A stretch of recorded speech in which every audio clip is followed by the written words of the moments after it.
Captain Jiwan Kang stood silently on the bridge of the UES horizon, her eyes fixed on the endless river of stars streaking across the massive viewscreen.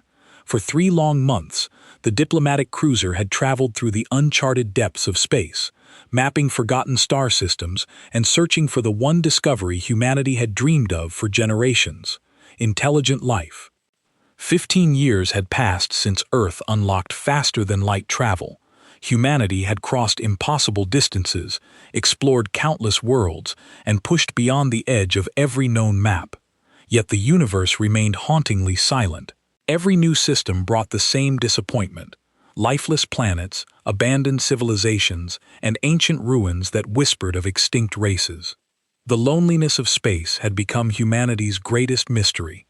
Then, without warning, the silence was shattered. "Captain," Lieutenant Taeyang Park called out, his voice tense with disbelief.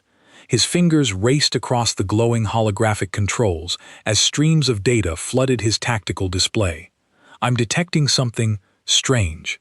Jiwan turned immediately. "What kind of signal?" Park's eyes never left the screen. "It's artificial. Without a doubt, this isn't cosmic radiation or a natural phenomenon." He paused, swallowing hard. Someone made this. For a heartbeat, the entire bridge fell silent. Every officer froze at their stations. Captain Kang felt her pulse quicken. In 15 years of interstellar exploration, humanity had discovered barren worlds, shattered megastructures, and the ghostly remains of civilizations that had vanished millions of years ago. But never, not once, had they encountered an active transmission. Never a voice. Never proof that they weren't alone. Without another word, Jiwan strode toward Park's station. The holographic display glowed with impossible readings, repeating in precise mathematical patterns that no force of nature could ever produce. Someone, somewhere in the darkness, was trying to make contact. The signal pulsed with a regular pattern repeating every few seconds. "Get Dr. Yoon up here," Jiwan ordered, "and plot the signal's origin." Dr. Mina Yoon arrived on the bridge within minutes, her eyes bright with excitement. As the ship's chief xenonologist and first contact specialist, she had spent her entire career preparing for this moment. She studied the signal on Park's screen, her hands trembling slightly. "It's not human," Mina said quietly. "The mathematical structure is completely different from any Earth language or protocol." "This is it, Captain. This is first contact." Ji felt the weight of the moment. Everything Earth had worked toward, all the dreams of finding others in the universe, came down to this decision. But something in the signal bothered her. The pattern was too urgent, too desperate. "Can you determine what it's saying?" Jiwan asked. Mina worked at the console for several minutes, running the signal through various analysis programs. When she looked up, her excitement had turned to concern. "It's a distress call. I can't translate the specific words, but the mathematical markers indicate extreme danger. They're asking for help." Park looked up from his station. "Captain, the signal is coming from a location about 2 light-years from here. We could reach it in 6 hours if we push the engines." Jiwan thought about the protocols. First contact was supposed to happen carefully with preparation and planning. Earth's diplomatic teams had spent years designing approaches for peaceful meetings. Running toward a distress call didn't fit any of those plans. But she also thought about what it meant to ignore someone calling for help. "Set course for the signal," Jiwan ordered. "Maximum speed battle stations." The crew moved with practiced efficiency. Sergeant Borahan arrived on the bridge with her Marine squad, checking their equipment. The Horizon might be a diplomatic vessel, but every Earth ship carried weapons. Humanity had learned long ago that hoping for peace meant preparing for war. 6 hours later, the Horizon dropped out of faster-than-light travel at the signal's coordinates. What they found made everyone on the bridge go silent. An alien ship hung in space, surrounded by 3 larger warships. The alien vessel was elegant and smooth, built with curves that reminded Giwan of bird wings. The attacking ships were brutal and angular, covered in weapon ports and armor plating. Energy beams lanced from the warships toward the smaller vessel, battering its shields. The small ship is the source of the distress call, Park reported. Shields are at 30% and failing. Life signs detected. The attacking vessels are demanding surrender. Open a channel to all ships, Jiwan ordered. All frequencies. When Park nodded, Jiwan spoke clearly. This is Captain Jiwan Kang of the United Earthship Horizon. We received a distress call and have responded. Cease your attack immediately. For a moment, nothing happened. Then one of the warships turned toward the horizon. A harsh clicking voice came over the communication system. The ship's computer attempted to translate, producing rough approximations. Unknown vessel, leave this space. This prey belongs to us. You are weak. You are small. You are nothing. Jin felt anger rise in her chest. She had expected first contact to be difficult, but she hadn't expected to be dismissed like an insect. She looked at Park. Show them we're not nothing. Target the lead warship's weapon systems. Firing solution only. Don't shoot yet. Park's fingers moved across his controls. Targeting locks acquired. Railgun ready. One more warning, Jiwan said into the open channel. Stand down, or we will disable your vessels. The warship responded by firing a massive energy beam directly at the horizon. The ship's shields flared bright as they absorbed the impact. Alarms blared across the bridge. Shields holding at 85%, Park reported surprise in his voice. Their weapons are less powerful than expected. Jiwan had seen enough. Fire. The Horizon's railgun spoke. The weapon launched a solid metal slug accelerated to a significant fraction of light speed. The projectile crossed the distance in a heartbeat and struck the warship's primary weapon array with perfect precision. The impact tore through the alien ship's armor like paper, completely destroying the weapon systems without breaching the main hull. On the view screen, the warship spun out of control, trailing debris and atmosphere. The other two attacking vessels immediately stopped firing at the research ship and turned toward the horizon. Captain, the damaged research vessel is broadcasting again, Mina said. Different signal pattern. I think they're trying to thank us. Tell them we're here to help, Jian replied. Then she focused on the two remaining warships. Park, prepare for evasive maneuvers. They're going to attack. Captain, Sergeant Han said from her position near the bridge entrance. My squad is ready. If they try to board us, they'll regret it. The warships spread out, trying to flank the horizon. Jiwan watched their movements carefully. They were using standard tactical formations, probably assuming she would respond in predictable ways. But human ships were built different. Earth's heavy gravity and harsh environment had taught humanity to build things tough and move fast. All power to forward shields, Jiwan ordered. Park, take us straight at the left ship, full speed. The Horizon's engines flared to life, pushing the ship forward with acceleration that would have been dangerous for most species. The human crew, bred on a high-gravity world, barely noticed the increased pressure.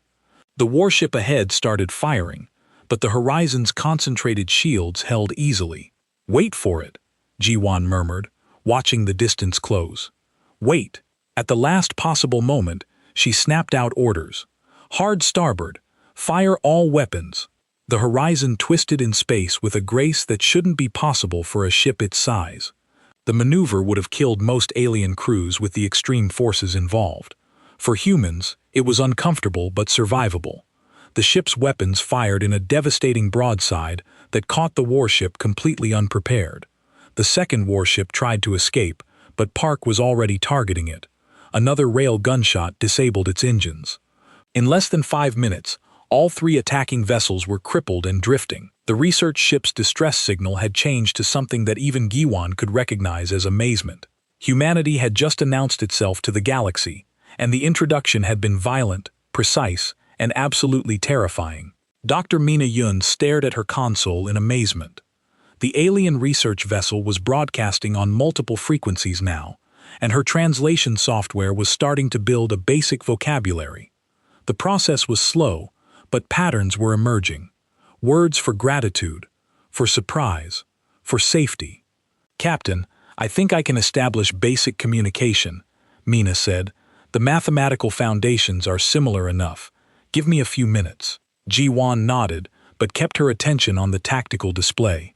The 3 disabled warships were still out there, and she didn't trust them to stay quiet. Park, keep weapons locked on all 3 vessels. If they so much as twitch, I want to know about it. Yes, Captain, Park replied. He looked excited and nervous at the same time. Did we really just meet aliens by shooting at them? Technically, we met aliens by defending them, Sergeant Hahn said from her position. I think that's better than shooting first and asking questions later. Mina worked at her console, her fingers flying across the holographic keys. She was building a basic communication protocol, using mathematics and simple physical concepts as a bridge. Finally, she looked up with a smile. I've got it. Opening a channel now. The view screen flickered and changed. Instead of showing the exterior view of space, it now displayed the interior of the alien research vessel. Jiwan found herself looking at a being that resembled a large bird standing upright on 2 legs. Its feathers were a mix of blue and silver, and its eyes were large and expressive. The alien was clearly nervous. This is Captain Jiwan Kang of the United Earthship Horizon, Jiwan said slowly. We received your distress call. Are you safe now? The alien spoke, and Mina's translation software converted the sounds into approximate English. The voice that came through sounded female and shaky. I am Captain Lion of the research vessel Gentle Wind. You saved us. We are grateful. We are also very confused. You are not in our database. What species are you? We are human, G1 replied. From the planet Earth. This is our first contact with other intelligent species. Lorraine's feathers ruffled in what might have been surprise. First contact. But your weapons, your tactics. You fight like experienced warriors. We thought you were a known military power. Giwan glanced at Park, who shrugged. We've never fought aliens before, Giwan explained. But humans have a long history of conflict with each other. We've learned to be prepared. Before Larry could respond, alarms blared on the Horizon's bridge. Park's hands moved quickly across his console. Captain, one of the damaged warships is powering up weapons. They're targeting us. On the view screen, Liani's eyes widened in fear. The Marauders are insane. They never accept defeat. You must run. We don't run, Jiwan said quietly. She switched channels. Attention Marauder vessel. Stand down immediately or we will destroy you completely. The harsh clicking voice returned. You are prey. You are weak. We are hunters. We will take your ship and feast on your bones. Jiwan felt a cold anger settle over her. These creatures attacked peaceful researchers and threatened to eat sentient beings. Whatever diplomatic protocols Earth had prepared, they didn't cover dealing with monsters. Park full spread. Take out their weapons, engines, and life support. Leave communications intact so they can call for rescue. With pleasure, Captain. The Horizon's weapon systems came to life. Railguns fired in a carefully orchestrated sequence, each shot precisely targeted. The Marauder ship tried to maneuver, but it was already damaged from the first engagement. The human weapons struck with devastating accuracy. Within seconds, the warship was a drifting hulk, completely disabled, but with its crew compartment intact. The other 2 warships suddenly came to life, their engines flaring as they tried to escape. Park tracked them easily. Should I disable them too, Captain? Jiwan considered the Marauders had attacked peaceful researchers and threatened her ship, but she also thought about what message humanity wanted to send on this. Their first day meeting alien life. Let them go, she decided, but get a tracking beacon on them. I want to know where they run to. Park fired 2 small missiles that attached to the fleeing warships without detonating. The Marauders didn't even notice in their panic to escape. Within minutes, they had jumped to faster than light speed and vanished. Jiwan switched back to the channel with the research vessel.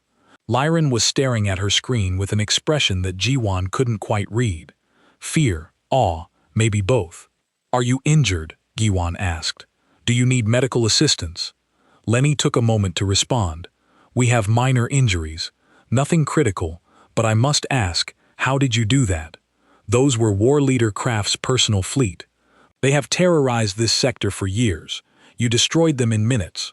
We had better weapons and better training, Jiwan said simply. Captain Lion, would you be willing to meet in person? We have much to discuss. There was a long pause. Laren seemed to be consulting with someone off-screen. When she returned, she looked nervous. "Yes, we can meet, but perhaps it would be better if you came to our vessel.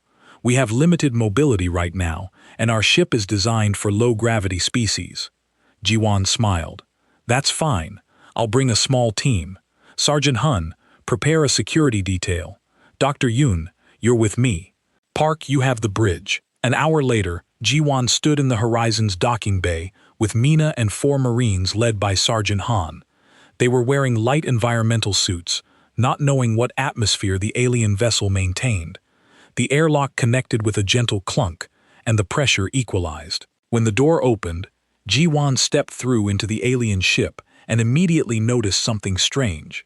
She felt light, not floating, but definitely lighter than normal. The gravity here was significantly lower than Earth's standard. She walked carefully, trying not to bounce with each step. Captain Lorraine waited for them in a small receiving area. She was smaller than Jiwan expected, perhaps coming up to her shoulder. Several other Avan aliens stood behind her, all watching the humans with wide eyes. "Welcome to the gentle wind," Lorraine said through the translation device. "Thank you for saving us." "We were happy to help," Jiwan replied. She removed her helmet, showing her face. The aliens took a step back. Jiwan froze, worried she had done something wrong. Mina removed her helmet too and smiled warmly. "It's nice to meet you in person. Don't worry, we're friendly." Lyran tried to relax, but failed. "Forgive us, we mean no offense, but you are quite large and dense. How much does your environmental suit weigh?" "About 20 kilograms, Mina said. "Why?" One of the other aliens made a distressed sound. Lyran spoke again. "That is almost as much as I weigh in total, and you carry it easily. What is the gravity on your homeworld?" Jiwan was beginning to understand. "About 9.8 meters per second squared. What's yours?" 5.2, Lyran said quietly. "You live in nearly twice our gravity. You must be incredibly strong." Sergeant Han shifted her weight, and the deck plates made a slight creaking sound. The aliens jumped.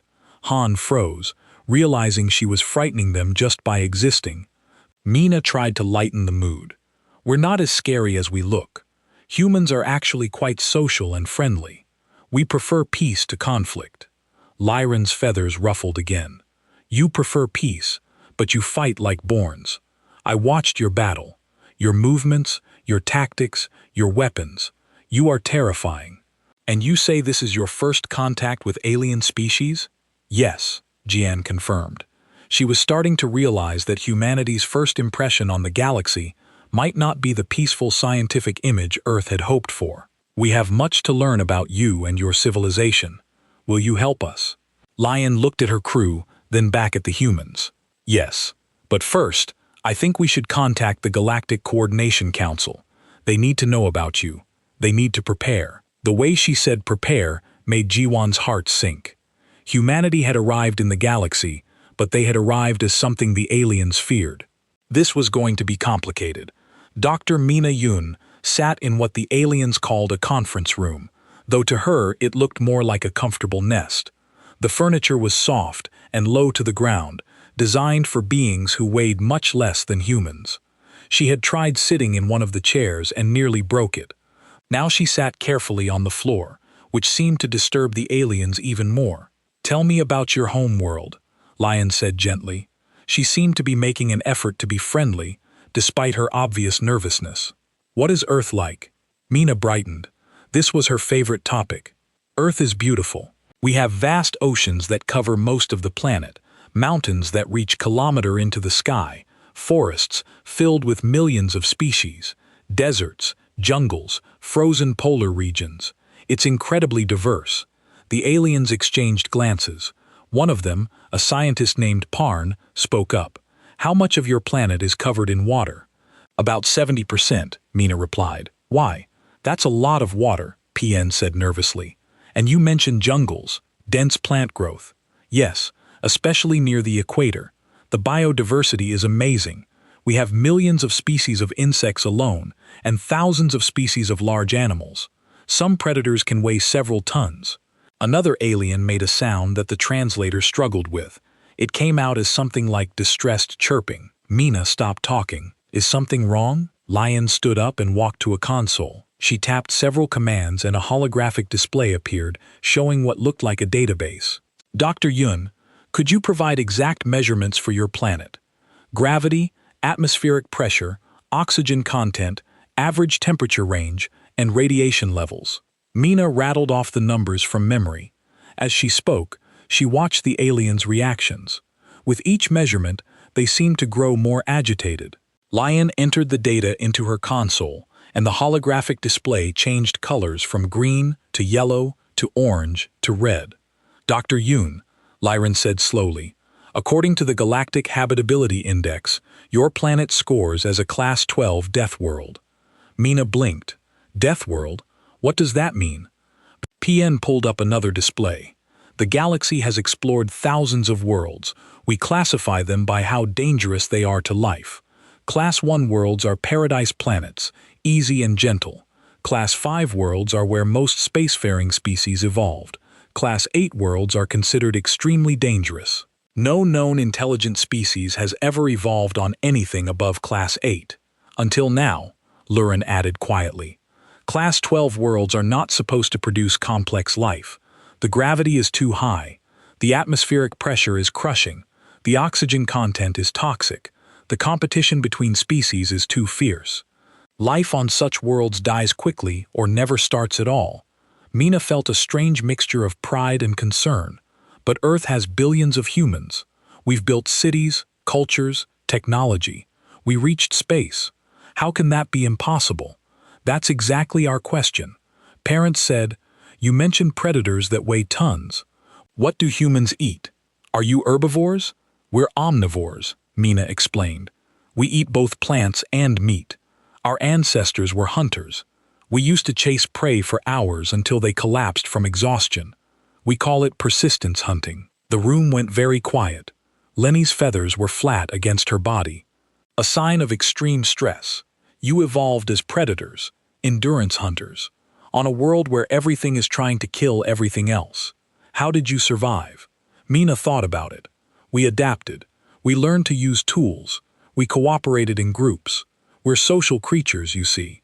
We work together, and we're stubborn. Humans don't give up easily. You work together to hunt, Pin said. It wasn't a question. Pack hunters from a death world with technology. Mina was beginning to understand why the aliens were so frightened.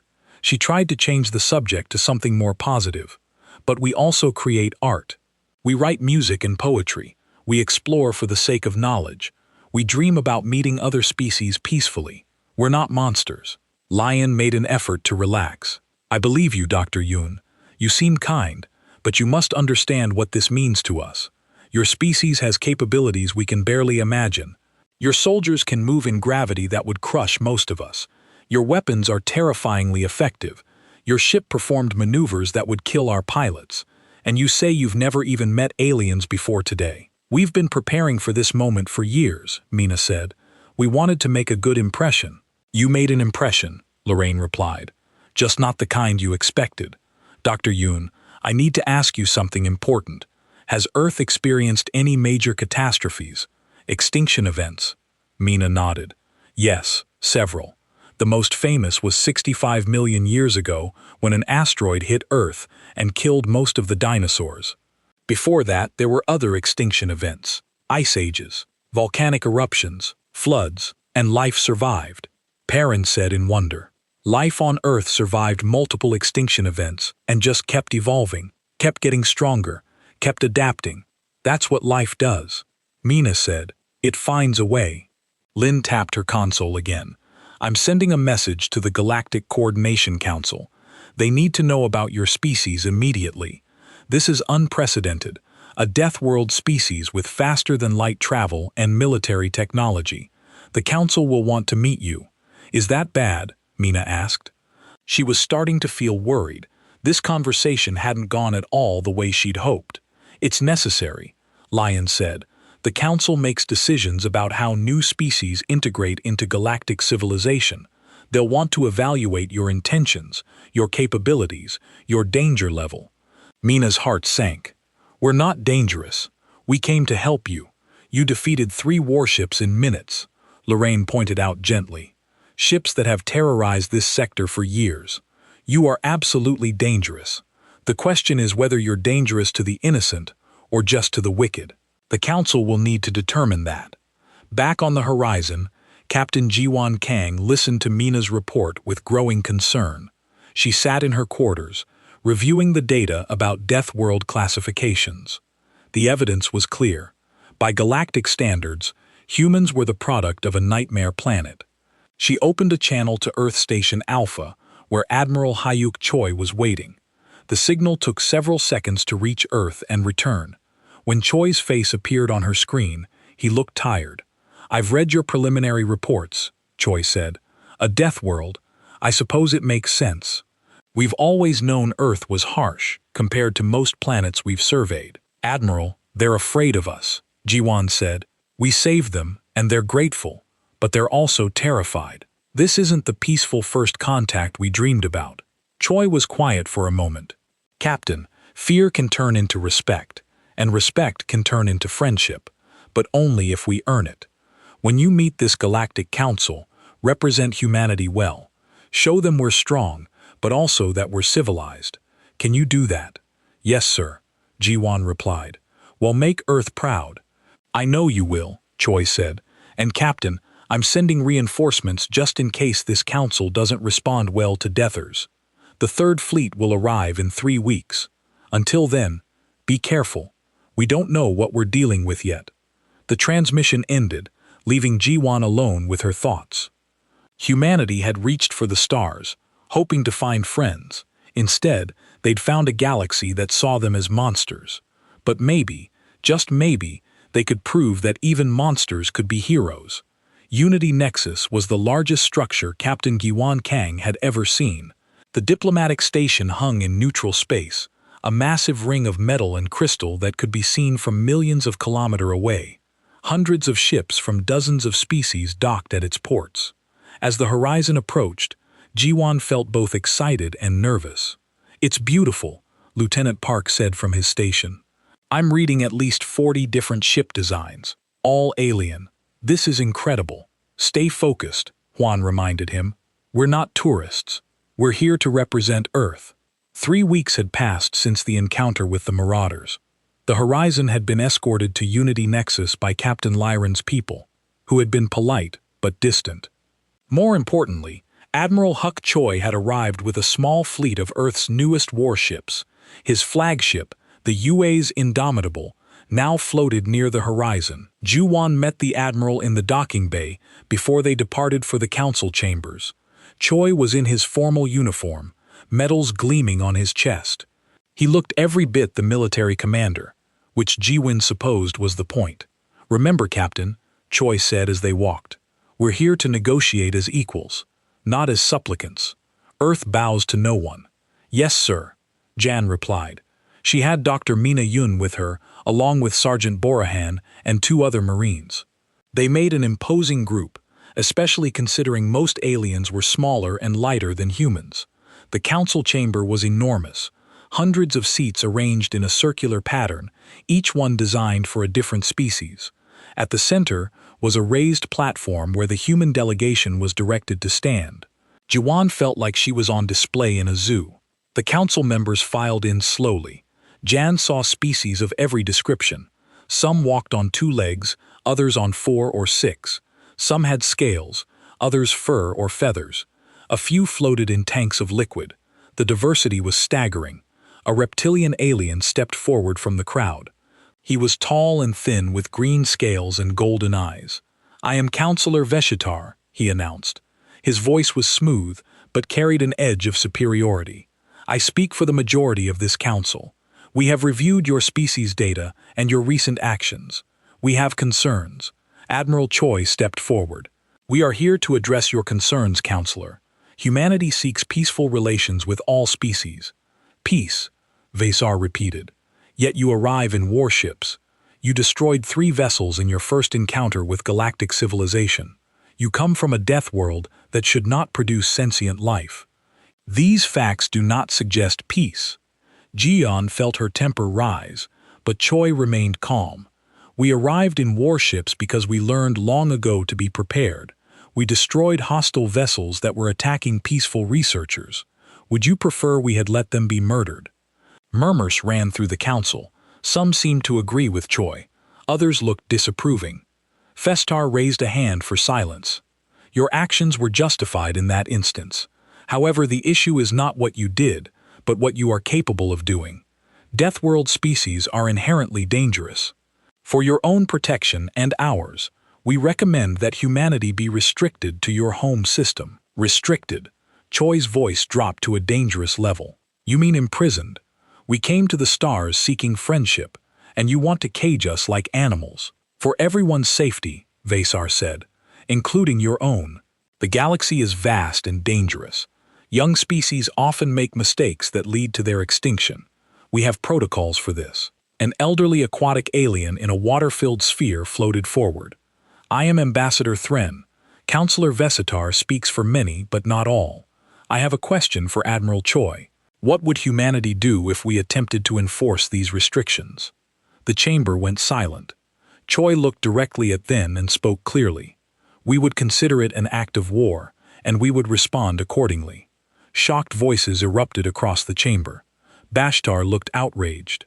You would fight the entire galactic community. That's madness. That's sovereignty, Choi corrected. Humanity has fought for freedom before. We've toppled empires and defeated tyrants. We didn't crawl out of Earth's gravity well just to submit to a new form of tyranny.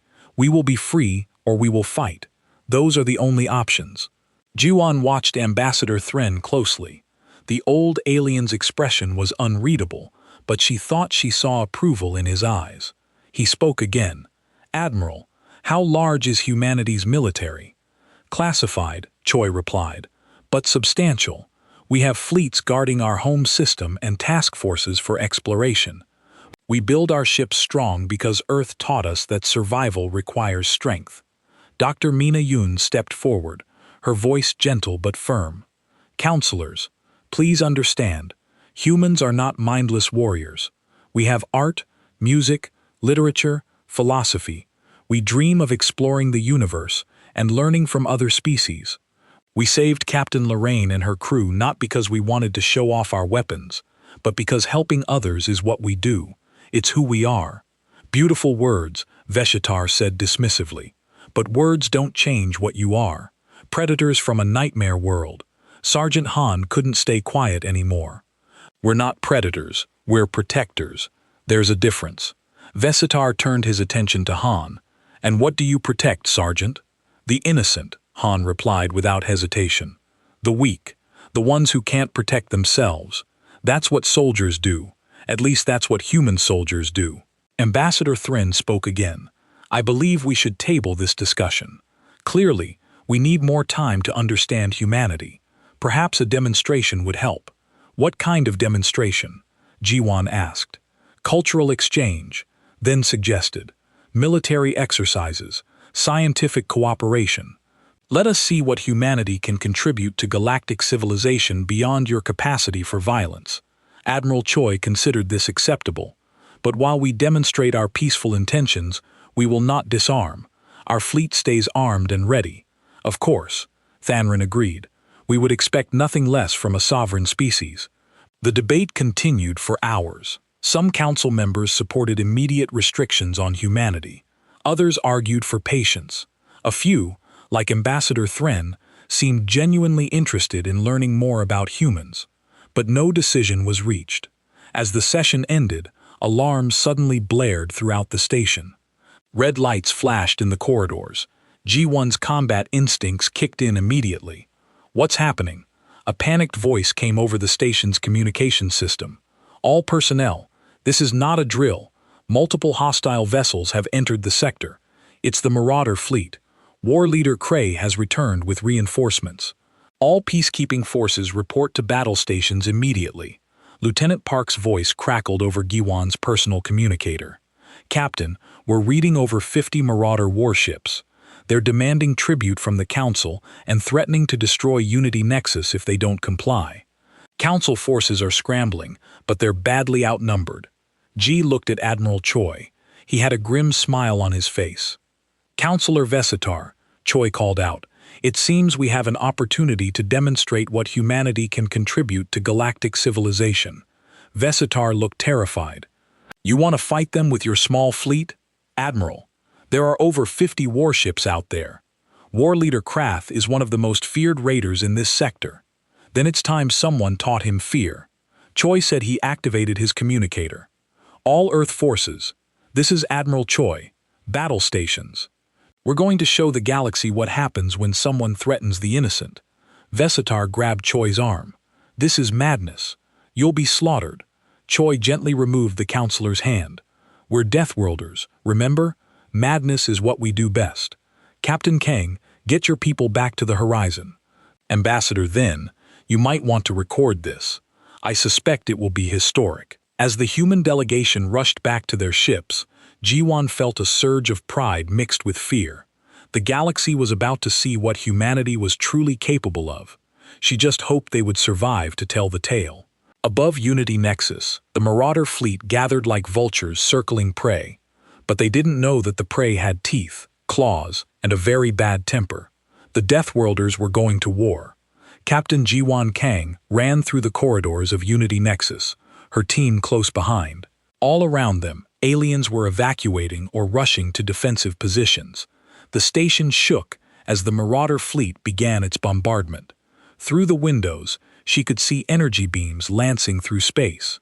Horizon, this is Captain Kang, she called into her communicator. Status report. Lieutenant Park's voice came back immediately. Captain, we're ready to launch. Admiral Choi's fleet is already moving into formation. Council forces are taking heavy casualties. The Marauders are concentrating fire on the station's defensive platforms. Ji reached the docking bay and saw her ship waiting. The Horizon's engines were already warming up, giving off a blue glow. She and her team sprinted up the boarding ramp. Within seconds, they were on the bridge and strapping into their stations. Take us out, Jan ordered. Full combat readiness. The Horizon lifted off and shot out of the docking bay. Jian's tactical display lit up with dozens of contacts. The Marauder fleet was massive. Over 50 warships surrounding Unity Nexus like sharks, circling wounded prey. Council peacekeeping vessels were fighting back, but they were designed for law enforcement, not warfare. They were being torn apart. Admiral Choi's voice came over the fleet channel. All Earth vessels, this is Indomitable. Formation Delta 7, show these pirates what happens when they threaten the innocent. The human fleet moved with practiced precision. 32 warships, each one smaller than the Council's capital ships, but built like armored fortresses. They had been designed to withstand Earth's brutal environment, and that philosophy showed in every rivet and plate.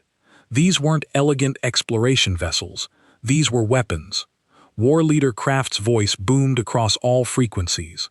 Unknown vessels withdraw or be destroyed. This station belongs to us now. We will take what we want and kill anyone who resists. Admiral Choi responded calmly. This is Admiral Hyak Choi of the United Earth Space Command. You attacked peaceful beings under a flag of truce. You threatened civilians. In my culture, that makes you cowards. And we deal harshly with cowards. Kraft laughed, a horrible clicking sound. Humans, the new Death World primitives. You defeated a patrol, and now you think you're warriors. I have 50 ships. You have 30. The mathematics are simple.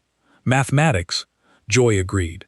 Let me teach you some Earth mathematics. 30 human warships equals 50 of yours, because we're better trained, better armed, and frankly, we're just better. Last chance to surrender. Krath, take it. The Marauders' response was to open fire. Energy beams from a dozen warships converged on the Indomitable.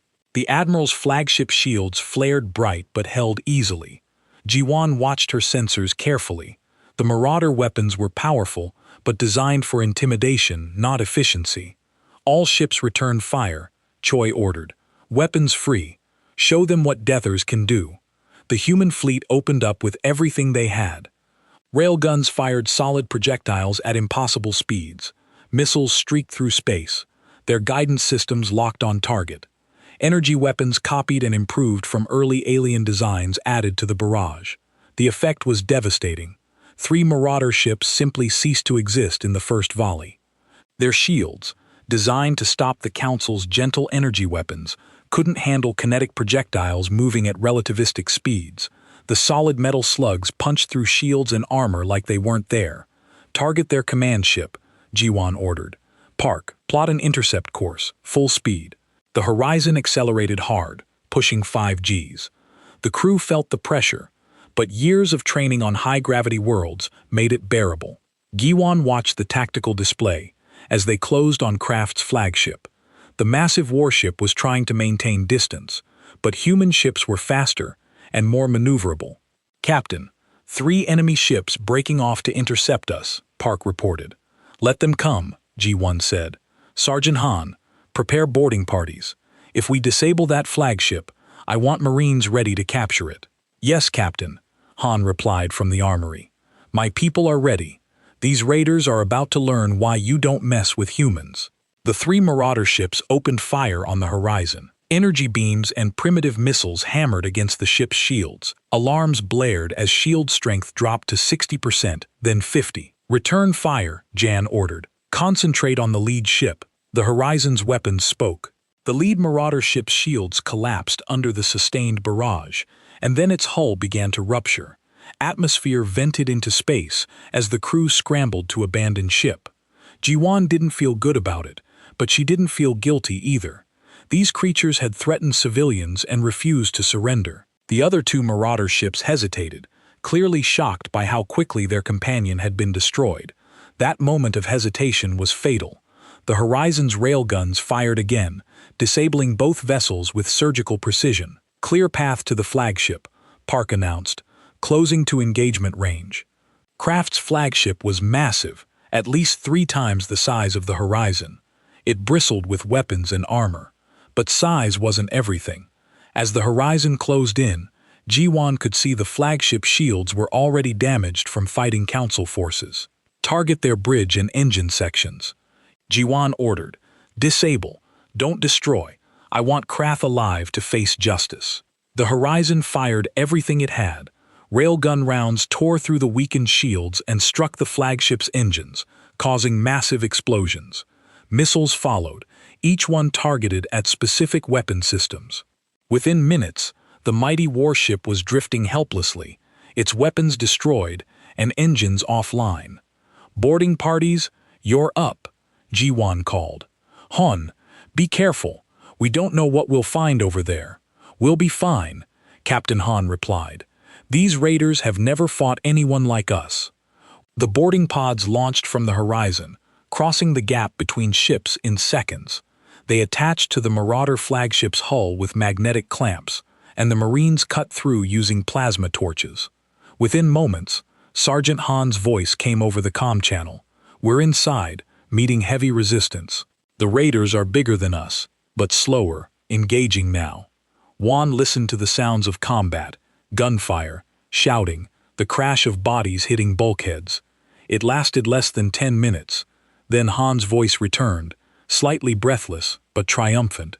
"Bridge secured. We have war leader Kraft in custody. You should see this guy, Captain. He's huge, covered in armor plating, probably weighs half a ton, but he moves like he's underwater in this gravity. His crew couldn't keep up with us at all." Across the battlefield, the Marauder fleet was in chaos. They had lost a third of their ships in the first 15 minutes of combat. The human fleet moved through them like wolves among sheep, targeting weapons and engines with brutal efficiency. Some Marauder ships tried to flee, but human vessels were faster. Others tried to fight, but human weapons were stronger. Admiral Cho's voice came over the fleet channel. "All Marauder vessels, this is your final warning. Power down your weapons and prepare to be boarded. Anyone who continues fighting will be destroyed. You have 30 seconds to comply." The remaining Marauder ships surrendered. Within an hour, the battle was over.